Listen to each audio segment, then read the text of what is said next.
Honorable Président du Sénat, Madame la Première ministre, chef du gouvernement, Monsieur le Président de la Cour constitutionnelle et Président du Conseil supérieur de la magistrature, honorables députés et sénateurs, Mesdames et Messieurs les membres du gouvernement, Excellences, Mesdames et Messieurs les ambassadeurs et chefs des missions diplomatiques, Mesdames et Messieurs les secrétaires généraux, inspecteurs généraux et directeurs généraux de l'administration publique, Monsieur le Président du Conseil d'administration de l'École nationale d'administration, Monsieur le Directeur général de l'École nationale d'administration, chers lauréats de la 9e promotion, chers nouveaux élèves de la 10e promotion, distingués invités, Mesdames et Messieurs, c'est pour moi un moment de fierté et de responsabilité d'être parmi vous à l'occasion de cette cérémonie couplée, à la fois sortie officielle de la 9e promotion et accueil de la 10e promotion de l'École nationale d'administration, ENA en sigle. Je tiens d'emblée à saluer chacune et chacun de ceux qui, par leur travail, leur rigueur et leur engagement, font de l'ENA un levier majeur de la refondation de l'État, l'équipe dirigeante, le corps professoral, les encadreurs, ainsi que les partenaires institutionnels qui accompagnent cette réforme. Permettez-moi de rappeler une conviction forte qui guide mon action. La plus grande richesse de la République démocratique du Congo ne réside pas d'abord dans l'abondance de ses ressources naturelles, mais dans son génie humain, dans la capacité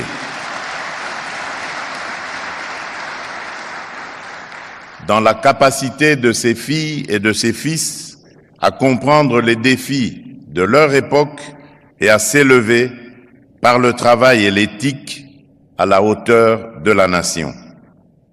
Or, dans un monde où la compétition entre États s'intensifie, où l'efficacité publique devient un facteur de puissance et où la confiance des citoyens se gagne au quotidien, l'administration congolaise ne peut plus être prisonnière des images dégradantes d'hier, celles d'un labyrinthe d'inertie, de lenteur et d'inefficacité. C'est précisément pour rompre avec ces pratiques et ouvrir une ère nouvelle que nous avons décidé de faire de l'ENA l'un des piliers d'une réforme profonde, à savoir briser les chaînes du clientélisme pour consacrer dans notre République le seul culte qui vaille, celui du mérite.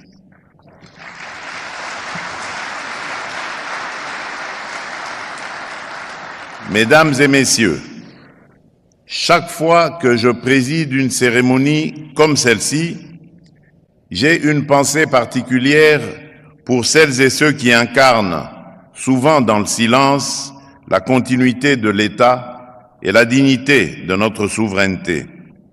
Nos fonctionnaires, nos agents publics, nos policiers et nos militaires.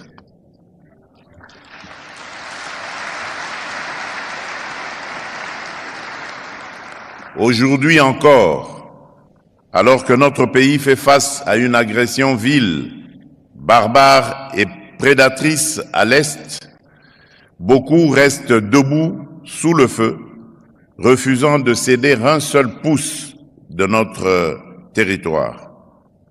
Leur sacrifice est le socle de notre dignité nationale. Qu'ils trouvent dans nos paroles et dans nos actes l'écho de notre reconnaissance et la preuve que la République ne les oubliera jamais.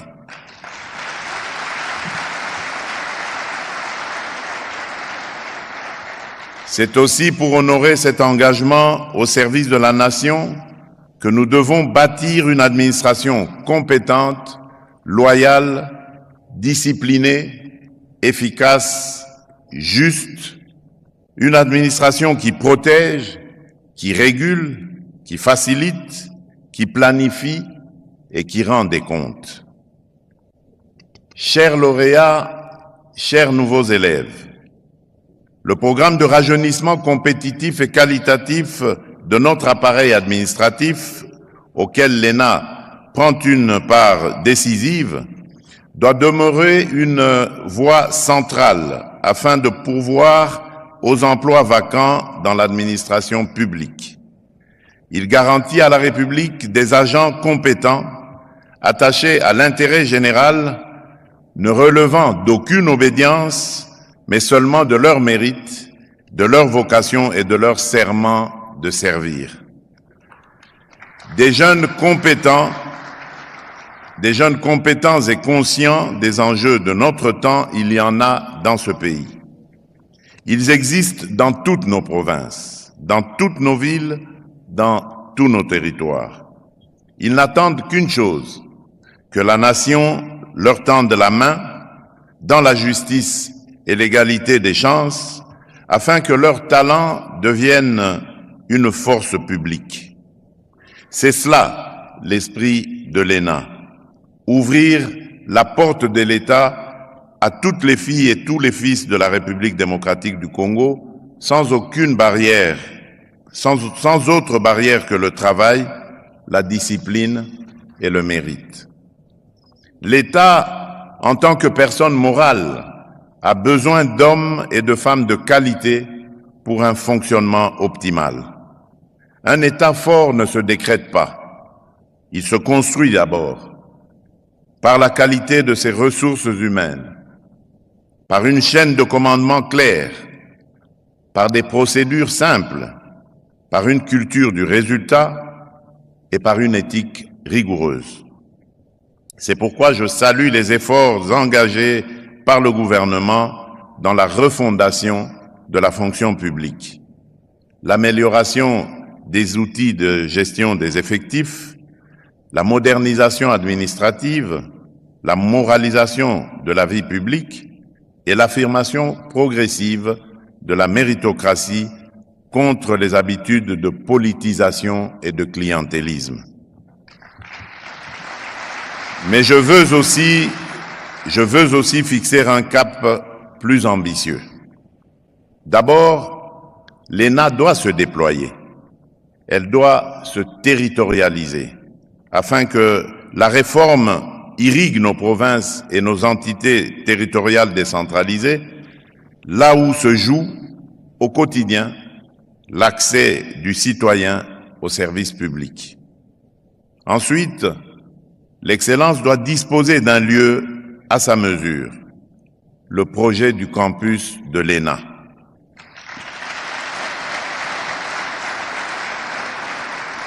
Ce projet doit sortir de terre. Je donne instruction au gouvernement, à travers les ministères compétents,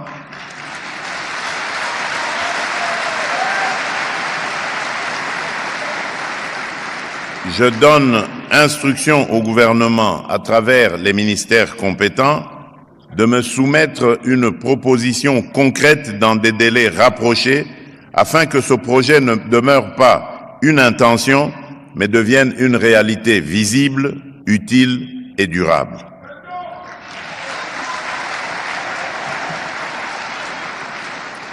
Chers énarques de la 9e promotion, vous avez fait un choix hautement symbolique.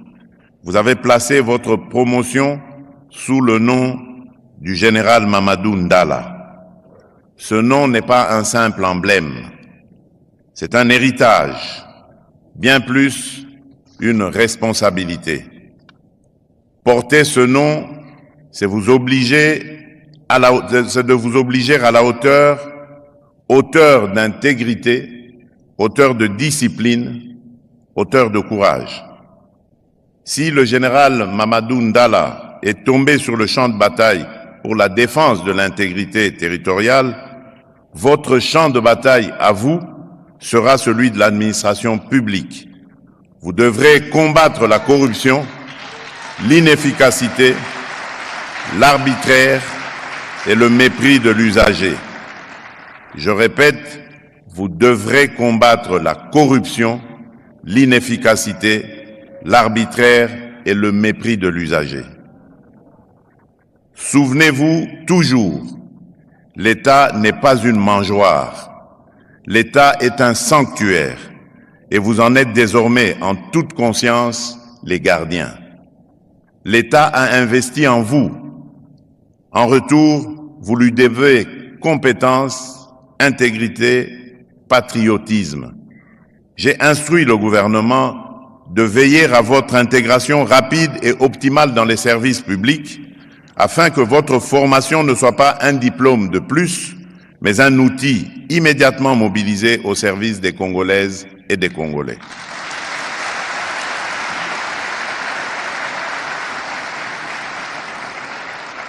Chers nouveaux élèves de la 10e promotion, vous commencez aujourd'hui une formation exigeante après une sélection rigoureuse et hautement compétitive. Vous devez en être fiers, mais surtout dignes, par votre discipline, votre travail, votre humilité et votre sens d'éthique. La nation place en vous une grande espérance. Vous êtes appelés à perpétuer et à approfondir l'œuvre de refondation de notre administration. Vous devrez apprendre la méthode, l'esprit de service, la loyauté à la République et la culture du résultat. Vous devrez surtout comprendre que servir l'État n'est pas un privilège, c'est une charge. Et que la première richesse d'un fonctionnaire de l'État, ce n'est pas l'accès aux moyens publics, mais la confiance du peuple. Mesdames et messieurs, en ce jour, je forme le vœu que l'École nationale d'administration demeure une fabrique de confiance et un laboratoire d'excellence. Que notre administration devienne progressivement, mais sûrement, un instrument de transformation nationale.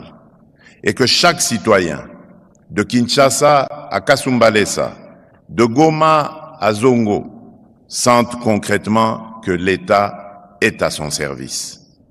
Que vive la réforme et la modernisation de l'administration publique. Que Dieu bénisse la République démocratique du Congo et son peuple. Je vous remercie. C'était le discours du président de la République à cette cérémonie de clôture et d'ouverture de la 9e et 10e promotion de l'ENA.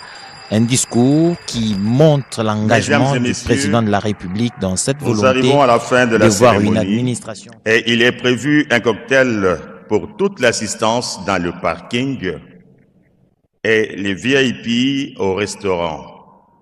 Pour l'instant, Excellence, Monsieur le Président de la République, nous allons demander à l'assistance de se lever pour chanter l'hymne national marquant la fin de la cérémonie.